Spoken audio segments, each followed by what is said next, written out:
তো লালন হচ্ছে এরকম, রাম রহিম করিম এক আড্ডা জগৎময়, তার কাছে সবই সমান। এই লালন সঙ্গীত এক শ্রেণীর, আমি এদেরকে সুশিক্ষিত বলি না, কুশিক্ষিত ব্যক্তি বলে লালন সঙ্গীত না শুনলে তৃপ্তি আসে না। অথচ লালন মতবাদ যে একটা যৌন মতবাদ, লালন তাদের তান্ত্রিক শাস্ত্রে একটা শব্দ আছে লতা সিদ্ধি, মানে নারীর যৌনাঙ্গ। লালনের ভক্ত এবং লালনের আকীদা ছিল যে শয়তান পৃথিবীর সব জায়গাতে সেজদা দিয়েছে, সেজদা দিতে পারেনি নারীর যৌনাঙ্গে। কাজেই কেউ যদি নারীর যৌনাঙ্গে সেজদা দেয় তাহলে নাকি জান্নাত ওয়াজিব হয়ে যাবে। তারা রাত্রের আধারে বাল্ব আলো বন্ধ করে নারী পুরুষ জিকিরের নামে অন্য লীলায় চলে যায়, নষ্টামি, যৌনতা। আর লালন সঙ্গীত তুমি শোনো, লালন তার সঙ্গীতে বলছেন, পাগল মন রে গুরু ভজনা, গুরু বিনে মুক্তি পাবে না, গুরু নামে আছে সুধা, যিনি গুরু তিনি খোদা। লালনের আকীদা যে পীর হচ্ছে আল্লাহ, পীরকে সেজদা করলে আল্লাহকে সেজদা করা যায়। পীর মানুষকে কল্যাণ অকল্যাণ দিতে পারে, জীবন মৃত্যু হায়াত বাড়িয়ে দিতে পারে। অথচ জীবন কার হাতে, মৃত্যু কার হাতে, কল্যাণ কার হাতে, অকল্যাণ কার হাতে।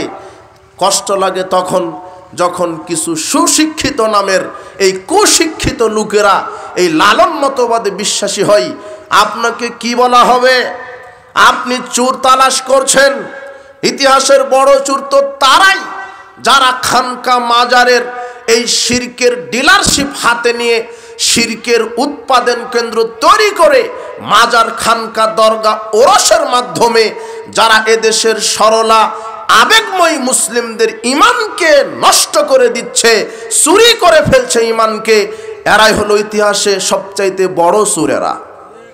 এরা ইতিহাসে বড় চোর, যারা মানুষের ইমানকে চুরি করছে। এজন্য শিরক সবচেয়ে বড় পাপ। সমাজে প্রচলিত কিছু শিরক আছে, এগুলি বড় শিরকের উদাহরণ দিলাম। কবর পূজা, মাজার পূজা, খানকা পূজা, পীর পূজা, এগুলি বড় বড় শিরক। কিন্তু সমাজে আরো কিছু শিরক ঢুকে গেছে। আল্লাহর নবী বলছেন, আমি সমাজে সবচাইতে বেশি যেটা ভয় করি সেটা হলো গোপন শিরক। সাহাবীগণ বললেন, আল্লাহর নবী, গোপন শিরক কি? তখন তিনি বললেন, লোক দেখানো আমল। যারা লোক দেখানো আমল করে, মানুষকে দেখানোর জন্য আমল করে, এরাও মুশরিক, এরা জাহান্নামে চলে যাবে। যারা সালাত আদায় করে, যারা দান সদকা করে, যারা হজ করতে যায় মানুষকে দেখাবার জন্য, সমাজে পদমর্যাদা পাওয়ার জন্য, এরাও মুশরিক, এদের পরিণাম জাহান্নাম হবে। রাসূল বলছেন, আত্তায়রাতু শিরকুন, কুলক্ষণ, এটা হলো শিরক। কুলক্ষণ কি? ওই যে আপনি বলছেন যে সকালে কোন নারীর মুখ দেখে উঠেছি, তাই তো উদ্দেশ্য সফল হলো না। এই কথা বলতে দেরি, আপনার জীবনের সব আমল ধ্বংস হতে দেরি হবে না। পিছন থেকে ডাকলে যাত্রা শুভ হয় না। রাত্রে ঘরের আবর্জনা ঝাড়ু দেওয়া যায় না, গাছ থেকে ফল পাতা পাড়া যায় না, স্বামী স্ত্রী অপবিত্র অবস্থায় কিছু করতে পারে না, এই কথা বললেই শিরক হবে, আমল ধ্বংস হবে। স্বামী স্ত্রী সবই করতে পারে না সালাত আদায় করতে, পারে না সিয়াম পালন করতে, পারে না কোরআন তেলাওয়াত করতে, এছাড়া অপবিত্র অবস্থায় ভাত রান্না করবে, চাকরি করবে, কৃষিকাজ করবে, ব্যবসা করবে, সবই করতে পারে না বললেই কি হবে? শিরক হবে। কথা বুঝেননি মনে হয়? সব করতে পারবেই, না পারলে কি হবে? অপবিত্র অবস্থায় করলে কি হবে? তার মানে কোনো বিপদ হবে। অথচ বিপদ কার পক্ষ থেকে আসবে? কিন্তু আপনার আকীদা যে না, অপবিত্র হলেই বিপদ আসবে, আপনি এটা নিশ্চিত করে নিচ্ছেন। কত কুসংস্কার, হাত থেকে গ্লাস পড়ে গেছে, কাক ডাকছে, কুটুম্ব আসছে, আপনি বগুড়া চার মাথাতে একটা কলার দোকানে গিয়ে দুইটা জোড়া লাগা কলা খাচ্ছিলেন। আপনার আকীদা যে যমজ কলা খেলে যমজ বাচ্চা হয়, এটা একটা শিরক। অথচ বাচ্চা একটা দিবে, দুইটা দিবে, এটা কার ক্ষমতা? আল্লাহর। এগুলি কুসংস্কার। আপনি দোকানদারের কাছে গেছেন সকালে, সকাল সকাল গেছেন, দোকানদার বাকি দিবে না কেন? ও রাখি দেয়। প্রথমেই যদি বাকিতে দেই তাহলে সারাদিন বাকিতেই যাবে। ঘটনাক্রমে এক অন্তরঙ্গ বন্ধু তার দোকানে গেছে, সকাল সকাল গিয়ে জিনিস নিয়ে, কোনো দ্রব্য নিয়ে টাকা দেয়নি। প্রতিদিন তার ব্যবসা হতো 2 লক্ষ 3 লক্ষ টাকা। যেই দিন তার বন্ধুটা সকাল সকাল বাকি নিয়েছিল ওই দিন তার ব্যবসা হয়েছে 5 লক্ষ টাকা। এরপরও ও নাফরমান হারামখুর বলছে, ইস, সকালেই যদি আমার বন্ধুকে বাকি না দিতাম আজকে 10 লক্ষ টাকা বিক্রি হতো। এ হলো নাফরমান। রুজির মালিক কে? আল্লাহ। কিন্তু আপনার আকীদা যে না, বাকিতে দিলে সারাদিন কিসে যাবে? বাকিতে যাবে। Truck driver, CNG driver, van চালক, রিক্সা চালক, এদের আকীদা ভাড়ার প্রথম টাকাটা যদি মাজারে দিয়ে দেওয়া হয় তাহলে গাড়ি আর অ্যাক্সিডেন্ট হবে না। অথচ গাড়ি অ্যাক্সিডেন্ট হবে নাকি আপনাকে বাঁচাবে, মেরে ফেলবে, এটা কার হাতে? আল্লাহর হাতে। এই কুসংস্কারগুলি, টিকটিকি ডাকলে কথা ঠিক হয়, এটা হলো শিরক। যত দেখবেন এই বুড়ি আছে, দাদি নানি, এরা শিরকের একটা ফ্যাক্টরি এরা। আর যত মুরব্বী আছে দেখবেন এরা হলো একটা বেদাতের ডিলারশিপ। এরা বাপ দাদার দোহাই দিয়ে ধর্ম চালাতে চায়, বড় হুজুরের দোহাই দিয়ে ধর্ম চালাতে চায়। মুরব্বী বাপ দাদার দোহাই দেওয়া কাফেরদের আচরণ। আল্লাহ বলছেন, ওয়াইযা কিলা লাহুম, যখন তাদেরকে বলা হয় ইত্তাবিউ মানজালাল্লাহ, আল্লাহ যা নাজিল করেছে তাকে তোমরা অনুসরণ করো, ক্বালু বাল নাত্তাবিউ মা আলফাইনা আলাইহি আবাআনা, তখন তারা বলে না না না, বাপ দাদা থেকে আমরা যা পেয়েছি তা মানবো, আমরা কোরআন সুন্নাহ কি আছে এটা মানবো না। আরে বাপ দাদার দোহাই দেওয়া কাফের মুশরিকদের আচরণ শোনেন। কোরআন হাদিস দিয়েই ইসলাম চলবে, আমল চলবে। বাপ দাদার দোহাই দিয়ে ধর্ম চলবে না। ধর্ম চলবে একজন মানুষের দোহাই দিয়ে, যার নাম মুহাম্মদ সাল্লাল্লাহু আলাইহি সাল্লাম। এই জন্য বড় হুজুরের দোহাই দিবেন না, সামাজিকতার দোহাই দিবেন না, দেশাচারের দোহাই দিবেন না। সমাজে বেদাতকে টিকিয়ে রাখা হয়েছে বেদাতে হাসানার নামে, সামাজিকতার নামে, লৌকিকতার নামে। জিনা বেদাতের সাথে কোনো আপোষ নেই। সাহাবীরা বেদাতের সাথে কোনো আপোষ করেনি। যেখানেই কোনো বেদাতে আমল দেখেছে সাহাবীরা প্রতিরোধ করেছেন। আপনাকে দেখাই, আবু দাউদের 538 নম্বর হাদিস। মুজাহিদ রাহেমাহুল্লাহ বলছেন, কুনতু মা ইবনে উমর, আমি ওমরের সাথে একটা মসজিদে ছিলাম। ফাসাওয়াবা রাজুলুন ফি যুহর ওয়াল আসর, এক ব্যক্তি মসজিদের মুয়াজ্জিন জোহর কিংবা আসরের আজানের পরে আবার মানুষকে ডাকাডাকি করছে, আসেন আর সালাতের এত দেরি আছে, আসেন আপনারা জামাতের আর এত দেরি আছে। আজানের পরে আবার ডাকাডাকি করছে। তখন আব্দুল্লাহ ইবনে ওমর বলছেন, হে মুজাহিদ, উখরুজ বিনা ফাইনহাজি বিদআ, তুমি এখান থেকে আমাকে বাহির করে নিয়ে যাও। যেই মসজিদে বেদাত হয় এই মসজিদে আমি আব্দুল্লাহ ইবনে ওমর সালাত আদায় করব না। সাহাবীরা সেই যুগ থেকে বেদাতের প্রতিরোধ করেছেন, বেদাতের সাথে কোনো আপোষ করেননি, দলিল ছাড়া কোনো আমল তারা করেননি। আজকে সমাজে এমন কিছু কিছু আমল চালু আছে না তার দলিল আছে, অথচ আল্লাহ দলিলের উপরে সচেতন, কট্টর ভূমিকায়। মুহাম্মদ সাল্লাল্লাহু আলাইহি সাল্লাম দলিলের উপরে কায়েম ছিলেন। আল্লাহ সুবহানাহু ওয়া তাআলা নিজে দলিলের উপরে কায়েম থাকতে বলেছেন। মুহাম্মদ সাল্লাল্লাহু আলাইহি সাল্লাম নিজে দলিলের উপরে আমল করেছেন। সাহাবীরাও দলিল ছাড়া কোনো আমল করতেন না। কিন্তু আজকে বর্তমান সমাজে দলিল লাগে না, বড় হুজুরের উপর দিয়ে মুস্তাহিদ, ইমাম, খতিব, গাউস, কুতুব আর বাপ দাদার দোহাই দিয়েই চলে ইসলাম। অথচ বাপ দাদার দোহাই দিয়ে ইসলাম চলবে না, ইসলাম চলবে কোরআন আর সহিহ হাদিস দিয়ে। আল্লাহ সুবহানাহু ওয়া তাআলা নিজে দলিলের উপরে কায়েম থাকতে বলেছেন মানুষদেরকে। আল্লাহ সুবহানাহু ওয়া তাআলা বলছেন, ইয়া আইয়ুহাল্লাযিনা আমানু, হে বিশ্বাসীগণ, ইন জাআকুম ফাসিকুম বিনাবাইন ফাতাবায়ানু, যখন কোনো ফাসিক তোমাদের কাছে কোনো খবর নিয়ে আসে তখন তোমরা যাচাই করো। যখন কোনো ফাসিক তোমাদের কাছে কোনো খবর নিয়ে আসে তখন দলিল সহ যাচাই করো। কি সহ? কি সহ? দলিল সহ। দলিল বুঝেন? দলিল আমি যদি এখানে বলি যে এই যে মাঠে আপনারা বসে বক্তৃতা শুনছেন, এই মাঠের মালিক আমি, তখন আমার কাছে আপনারা কি চাইবেন? দলিল। তা আপনার যদি হয় তাহলে দলিল দেখান। আবার এক শ্রেণীর মানুষ বলে ইসলামে এটা করা যাবে না, হালুয়া রুটি খাওয়া যাবে না, সম্মিলিত মোনাজাত ফরজ সালাতের পরে করা যাবে না, তার দলিল দেখান। বলে না? বলে এটা যে বেদাত, তার দলিল দেখান। এই সম্মিলিত মোনাজাত দিয়ে বেদাত, তার নিষেধের দলিল দেখান। এ কত বেকুবের বেকুব, কত বড় গাধাই! এর চাইতে থার্ড পারসন গাধা পৃথিবীতে নাই। কেন?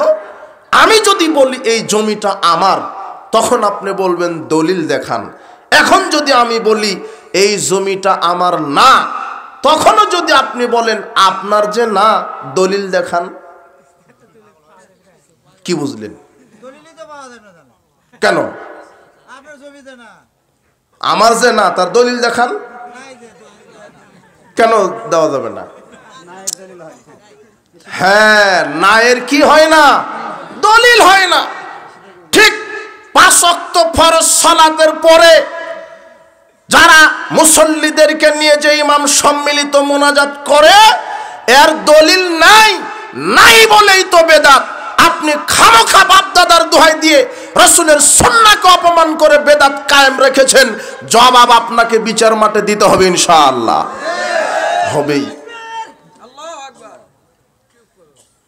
শোনেন, আপনি গাও জোয়ারি করে, মাতবরি করে, বাপদাদার দোহাই দিয়ে, হিংসা প্রতিহিংসা করে, হঠকারিতা দেখিয়ে আপনি আমল করার চেষ্টা করবেন না।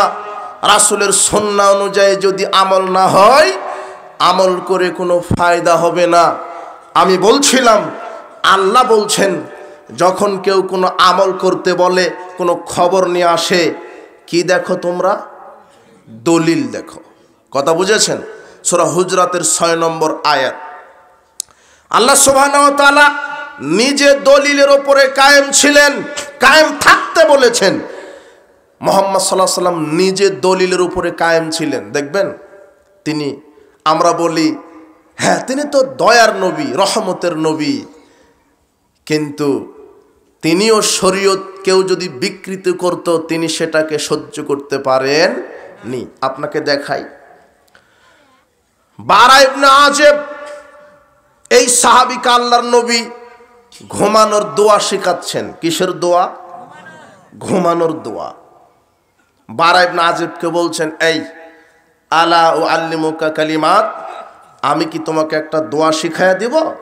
তাকুলুহা ইযা আওয়াইতা ইলা ফিরাশিক, যখন তুমি ঘুমাতে যাবে তখন এই দোয়াটা পাঠ করে ঘুমাবে।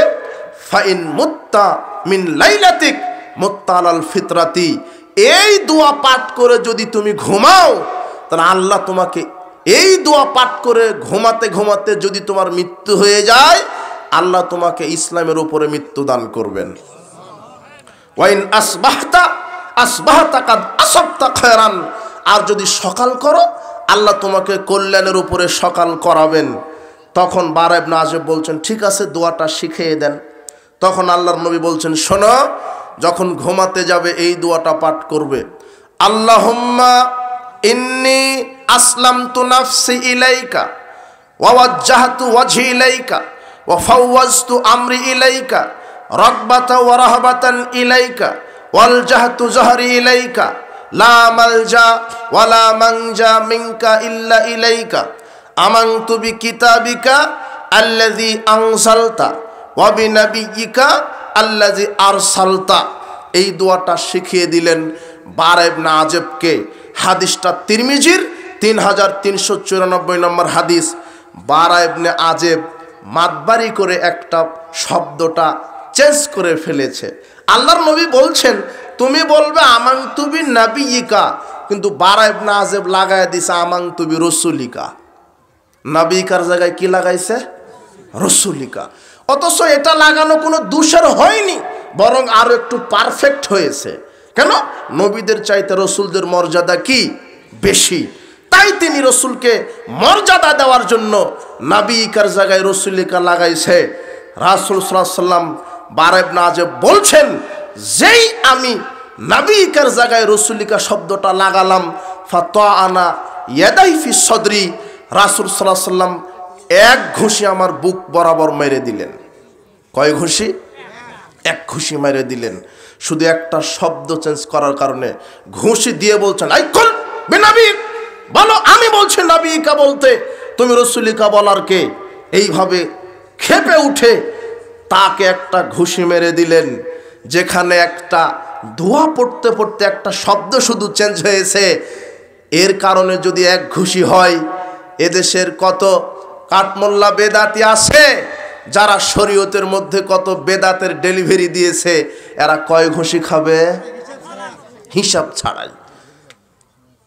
এরা যদি বদনা তৈরি করতো, মানুষ অজু করে উপকৃত হতো। এরা শরীয়তের ডিলারশিপ হাতে নিয়েছে। এরা বলছে আমার কাছে তাবলিগের এই তরিকা আমি পেয়েছি, স্বপ্নে পেয়েছি। কিসে পেয়েছে? স্বপ্নে। আশ্চর্য কথা। সেই 1921 সালে মাওলানা ইলিয়াস সাহেবের জন্ম হলো ভারতের হরিয়ানা রাজ্যে। আর আল্লাহ সুবহানাহু ওয়া তাআলা মুহাম্মদ সাল্লাল্লাহু আলাইহি ওয়াসাল্লামের উপরে কবে দিন ইসলাম পরিপূর্ণ করে দিয়েছেন? রাসূল সাল্লাল্লাহু আলাইহি ওয়াসাল্লাম যেদিন মারা গেছেন সেদিন থেকে ইসলাম পরিপূর্ণ। নতুন করে শরীয়ত কেউ ডেলিভারি দিতে পারবে না। তার কত বছর পরে কে একজন এসে বলছেন আমার কাছে দিন এসেছে স্বপ্নে। কিসে? স্বপ্নে। স্বপ্নে পাওয়া শরীয়ত আপনি মানছেন। এদের ব্যাগ তলপি তলপাতে কোরআন হাদিস পাবেন না, পাবেন ভেজালে আমল। কথা বুঝেননি? যেখানে 70-80 ভাগ কথাই স্বপ্নে লেখা কথা। স্বপ্নে পাওয়া ধর্ম তো বহু দূরের কথা। ওমর ইবনুল খাত্তাব রাদিয়াল্লাহু আনহু বলছেন রাসূল সাল্লাল্লাহু আলাইহি ওয়াসাল্লাম বললেন, সাহাবীগণ শোনো, লাউ বাদালাকুম মূসা, আজকে যদি মূসা তোমাদের সামনে আসে, ফাত্তাবাতুমুহু, আর যদি মূসার তোমরা ইত্তেবা করো, মূসার শরীয়তকে যদি তোমরা মেনে চলতে থাকো, ওয়া তারাকতুমুনি, আর আমি মুহাম্মদ সাল্লাল্লাহু আলাইহি ওয়াসাল্লামের শরীয়তকে যদি প্রত্যাখ্যান করো, লা দালালতুম আন সাওয়াইস সাবিল, তাহলে তোমরা পথভ্রষ্ট হয়ে যাবে। কার শরীয়ত মানলে পথভ্রষ্ট হবেন? কার? মূসার। কেন বলেন তো কেন? মূসা আলাইহিস সালামের উপরে যে শরীয়তটা এসেছিল সেটাও কার দেওয়া ছিল? আল্লাহর দেওয়া শরীয়ত। আর ওই শরীয়ত মূসা আলাইহিস সালামের যুগে তার উম্মতেরা মেনে কোথায় গেছে? জান্নাতে। কোথায় গেছে? জান্নাতে। আল্লাহর দেওয়া শরীয়ত, ওই শরীয়ত মেনে তার উম্মতেরা চলে গেছে জান্নাতে। একই শরীয়ত, কিন্তু ওই শরীয়ত যদি এখন আপনি মানেন, কোথায় যেতে হবে? কেন? কি অপরাধ বলেন তো? কেন? কেননা এখানে স্ট্যান্ডিং এ আছে কোন নবী? মুহাম্মদ সাল্লাল্লাহু আলাইহি সাল্লাম। যেই জায়গাতে মুহাম্মদ সাল্লাল্লাহু আলাইহি সাল্লামের সুন্নাহ, দিন, শরীয়ত, তরিকা থাকতে পৃথিবীর অন্য কোনো নবীর তরিকা চলে না, সেই জায়গাতে ভণ্ড, কবর, মাজার পূজারি, খানকার, এই পীরদের শরীয়ত কি করে বাংলার জমিনে টিকতে পারে? কথা বুঝেননি? সেই জায়গায় মাযহাবের দোহাই দিয়ে, তরিকার দোহাই দিয়ে ধর্ম কি করে চলতে পারে? যে জায়গাতে মুহাম্মদ সাল্লাল্লাহু আলাইহি ওয়াসাল্লামের কাছে অন্য কোনো নবী টিকতে পারছে না, সেখানে মাযহাবের দোহাই দিয়ে ভ্রান্ত আমল কি করে সমাজে টিকতে পারে? কথা বুঝেননি? মাযহাবকে খাটো করছি না। মাযহাবের 4 ইমামগণই বলে গেছেন কোরআন এবং সহিহ সুন্নাহ মানতে, কিন্তু এক শ্রেণীর গোড়া এই মুকাল্লিদেরা কোরআন এবং হাদিসের নামে বানোয়াট মাযহাবের দোহাই দিয়ে এমন আকীদা আমল তৈরি করেছে যার সাথে তাদের ইমামের পরিমাণ কোনো সম্পর্ক নাই। সম্পর্কই নাই, মাযহাবের দোহাই দিয়ে চলছে। অথচ ইমাম আবু হানিফা বলছেন, ইদা সাহাল হাদিসু ফাহুয়া মাযহাবি, যেটা সহিহ হাদিস পাবে সেটাই আমার মাযহাব। এই জন্য আমরা বুকে হাত দিয়ে বলতে পারি, পৃথিবীর ইতিহাসে যদি খাঁটি হানাফি থেকে থাকে তাহলে আহলে হাদিসেরাই হচ্ছে বিশুদ্ধ খাঁটি হানাফি। কেন? এরা সহিহ হাদিস ছাড়া জাল জয়ীফ হাদিস মানে না। ইমাম আবু হানিফা নিজেই বলেছেন সহিহ হাদিস মানতে। তো আমরা কোন হাদিস মানি? সহিহ হাদিস। বাস, খালাস, মিটে গেল। আপনি সহিহ হাদিস মানেন, কোনো দ্বন্দ্ব থাকবে না। কিন্তু আবু হানিফার দোহাই দিয়ে আপনি যে আমল করছেন এর একটা দলিল দেন। আপনি যে মিলাদ কিয়াম করছেন, কোথায় ইমাম আবু হানিফা করেছে? দলিল দেন। আপনি সালাতে কাতারে দাঁড়িয়ে 4 আঙ্গুল ফাঁকা রেখে দাঁড়ালেন, কোথায় আবু হানিফা করেছে? দলিল দেন। কথা বুঝেননি? আপনি হালুয়া রুটি খান, কোথায় ইমাম আবু হানিফা করেছে? দলিল দেন। তার মানে মাযহাবের দোহাই যা যা আমলগুলি করছে ওই আমলগুলি তাদের মাযহাবেই নাই, এমনিতেই চলছে, মানুষকে বিভ্রান্তি করছে। ফরজ সালাতের পরে সম্মিলিত মোনাজাত করেছেন, ইমাম আবু হানিফা থেকে একটা দলিল দেন। কথা বুঝেননি মনে হয়? কথা বুঝেছেন? তার নামে ভ্রান্ত বানোয়াট আমল চালু রেখেছে সমাজে। বলছিলাম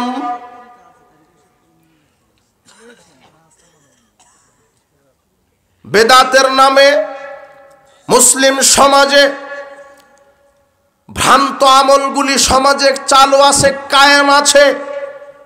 আর শয়তান মানুষের আমলকে নষ্ট করার জন্য কত বেদাত চালু রেখেছে সমাজে। অথচ আমাকে আমল করতে হবে কিসের ভিত্তিতে? দলিলের ভিত্তিতে। আল্লাহ বলছেন দলিলটা যাচাই করো। কে বলছেন? রাসূল সাল্লাল্লাহু আলাইহি ওয়াসাল্লাম নিজে বারা ইবনে আযাবকে এক ঘুষি মারলেন, দলিল অনুযায়ী দোয়াটা হয়নি তাই। কথা বুঝেননি? আল্লাহ আপনাদেরকে সঠিক বুঝদান করুন। দলিল অনুযায়ী হয়নি। স্বয়ং আল্লাহ নিজে বলছেন ওয়ালাউ তাকাওয়ালা আলাইনা বাদাল আকাওয়িল, মুহাম্মদ যদি কোনো একটা কথা বলে, কোনো একটা আয়াত নিজের নামে বানিয়ে, কোনো একটা হাদিস বলে যদি বলতেন এটা আল্লাহ বলেছেন, অথচ সেটা যদি আমার না হয় লা খাজনা মিনহু বিল ইয়ামিন, আল্লাহ বলছেন মুহাম্মদ সাল্লাল্লাহু আলাইহি সাল্লাম আমার নামে যদি মিথ্যা কথা চালিয়ে দিত, আমি মুহাম্মদ সাল্লাল্লাহু আলাইহি সাল্লাম আমার ডান হাতে মুহাম্মদকে চেপে ধরতাম, সুম্মা লাকাতানা মিনহুল ওয়াতিন, আর মুহাম্মাদের হৃৎপিণ্ডকে আমি কেটে ফেলে দিতাম। কে বলছেন এটা? আল্লাহ। কিন্তু মুহাম্মদ বলার পর আল্লাহ সাল্লাল্লাহু আলাইহি সাল্লাম বলবেন না। কথা বুঝেননি মনে হয়? ওটা আপনাকে বলতে হবে সাল্লাল্লাহু আলাইহি সাল্লাম, মানে মুহাম্মদ সাল্লাল্লাহু আলাইহি ওয়াসাল্লাম, মুহাম্মাদের উপরে আল্লাহ শান্তি বর্ষিত করুন। তো আল্লাহ আবার কোন আল্লাহকে বলবেন যে শান্তি বর্ষিত করুন? আল্লাহ কিন্তু দরুদ পড়েন না। কথা বুঝেছেন? যদিও এদেশের যারা মিলাদ কিয়াম চালু রেখেছে তারা কিন্তু কোরআন থেকেই দলিল দিচ্ছে। কি? ইয়া আইয়ুহাল্লাযিনা আমানু সাল্লু আলাইহি ওয়া সাল্লিমু তাসলিমা ইন্নাল্লাহা ওয়া মালাইকাতাহু, তারপরে কি? ইউসাল্লুনা আলান নবী। আল্লাহ এবং তার মালায়েক ফেরেশতাগণ নবীর উপরে কি পড়েন? দরুদ পড়েন। এই অর্থটাই